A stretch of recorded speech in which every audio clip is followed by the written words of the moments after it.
The philosophical log. Oh man, Well, I have to retreat to the sunglasses for this one. I mean, it's a good Thursday though. Before this supposed snowstorm is gonna show up here in like 24 to 48 hours. might be less than that. Gonna have to throw down some salt. Stock up.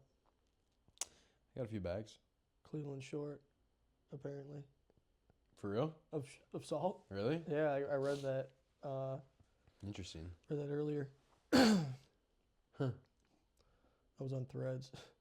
Costco, they got a lot. Some guy was like, "What do you do at Cleveland?" Maybe the city is. I They wouldn't said be like on surprised. average our typical yearly salt, like what we put down, is around like seven tons or something. But we're already well past that. I guess we're down to like 3 tons or something. Oh. So they feel like there's going to be a shortage. Word. Wow. It was around there. Don't hold Slipping me and to my sliding. numbers, but I know it was around there. Maybe a Okay. little bit fried, but I feel it. Yeah. but that was solid, dude. That was a solid little trip to Emerald Necklace Exotics. Yeah, it was. It was cool. Chilling with longtime friend and cultivator Dave. Yeah, he's got a good setup over there. He has been around the block a few times, enough times so that he could really build something nicely out. And fingers crossed, things keep getting better and better and better.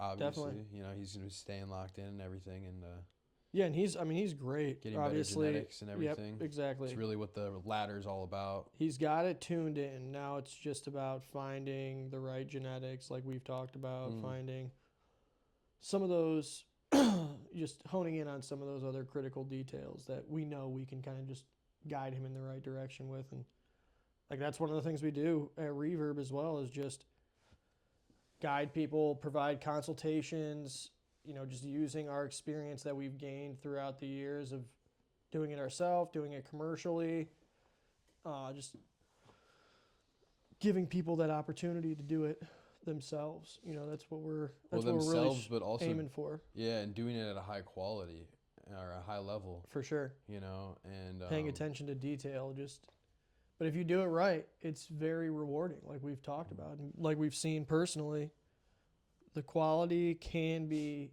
some awesome chronic if you really put the work in and dedicate the time to it.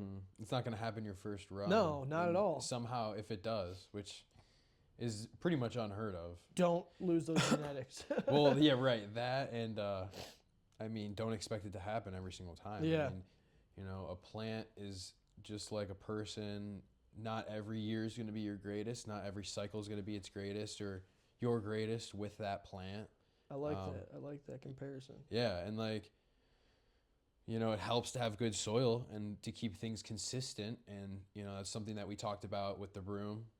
And it's a big reason, big upside to building out a room is being able to control all of those variables and keeping things as consistent as possible and not having to worry about, the leaks and whatnot, for lack of better words. But for sure. Yeah, and you have that experience as well, too. A lot of the input you were giving today was from things you yourself have seen in other growth scenarios. Like, that's obviously how we kind of met at first before really bringing you into Reverb. And, it's been great, dude. Your expertise and knowledge in that realm, and then being able to kind of show you what happens after that, past the point of growing the plant, like what can be done afterwards. It's been rewarding. For sure. It's been good to have somebody here who I can like teach that to. Hell yeah, man. Yeah, I appreciate that. It's always good to be in a place of learning. It's the way I like to view it, and especially in this industry, bro, because everybody thinks they know it, you know what I mean, or they've mastered it. And Yeah. as every true person knows in this industry, nothing is ever mastered. You're Yeah. constantly looking for better solutions. You're constantly looking for, how do I get my costs down? Like, it's a never-ending battle, and those variables will always be changing. It's never going to be like, just like growing. It's never going to be one exact scenario time and time again. Yep. Yep. Just because it's the same cycle and you think you're doing the same things, nothing's ever going to be the same, you know? For sure. And you really have to be able to hone in on what's changing and adapt to those differences and those changes. And a lot of that is organization. A lot of that is, you know, recording everything you do and being very meticulous in that sense. And Yep. really, like, Studying it. Like, yeah, and some people would say OCD, but you know, it's necessary, and that's what it takes to be successful and to actually have something that's worth smoking, not just a washer or something you're gonna crush down and put in some pre-rolls or something like for that. sure. Yeah. And that's, I feel like, a lot of people don't understand, you know, is misconception in the industry of quality is, you know, something you're smoking in the pre-roll, you know, it's not even close to what you'd be getting in your little eighth jar, much less what's actually coming off of the plant. For sure. Yeah. And that alone is such a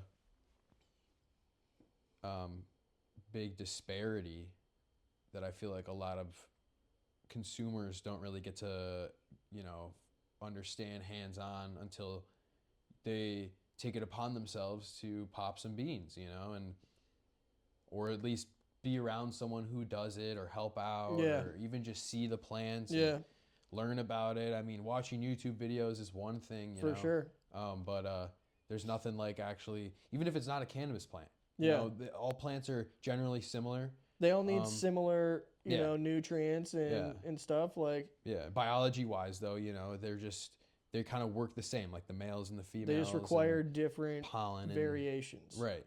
In different quantities. Exactly. Like, Exactly. So, which I'm sure once you get down the rabbit hole of any one of these things, you know, you'll figure that out and all those nuances. But yeah, absolutely. I think it's a matter of really doing that in the first place. You just got to jump into it. Exactly. Yeah. Like, you have to just do it, and then teach yourself as you go on, and utilize, you know, like you said, resources around you, people around you who may have that knowledge, at least doing it a few times versus a lot of people just starting. I feel like a lot of people also like to pretend it's such a steep hill to climb, you know, the entryway into like growing plants or having wherewithal. Yeah. You know, and humans have been doing it for so long, you know, there's no reason why people should struggle so hard to understand that sort of concept. Or just be willing to, actually, like, give it a try. Because, like, yeah, right. if it's one thing that's, like, super primal, that dates back forever, it's knowing if you want to be rewarded. Like, back in the day, dude, like, back in well, you didn't caveman times. You didn't like, eat if you didn't know how to exactly. farm. You want to eat, you got to get it done. You got to survive. Like, you want the knowledge, you got to Right. take the time to do the research and figure it out. Dude. And we've definitely it's a lesson of life. largely lost that. That instinct. Well, not only the instinct, maybe not the instinct, because I think people you know, the plant marijuana or cannabis bringing back a lot of interest in that sort of thing. Yeah. For a lot of people. Yeah. Yeah. So I think because that's a big conversation I've had in the past on the streets, if you will, you know, dealing with people who are far removed from where this stuff is created or produced, and they don't even know it's a plant. You know, some people, they go, wow, I thought, you know, cannabis was grown in a lab, and I thought, you know, I didn't know what it was. They just cannabinoids, like THCA wasn't a real cannabinoid, or like Delta 9 wasn't a real there's so many cannabinoid, misconceptions, but really jarring. But it's crazy, dude. Like, you're talking about people from the streets who, like, arguably have, like, it's what's always talked about, right? The black market, you know, the ability to get it easier on the streets from somebody you know versus getting it from a dispensary. But, like, dude, people at the street level, people that I've seen smoking weed, cannabis, you know, for forever, people that got me smoking cannabis to begin with, it was shocking. It's just shocking when I ask them, like, what do you think's real? What do you think isn't? Mm-hmm. After just the basic knowledge of what's always been around, like Delta-9 Yeah.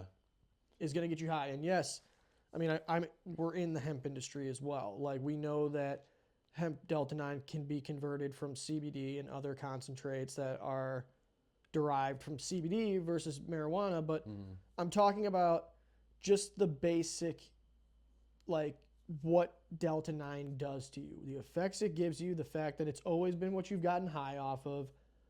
People should know that.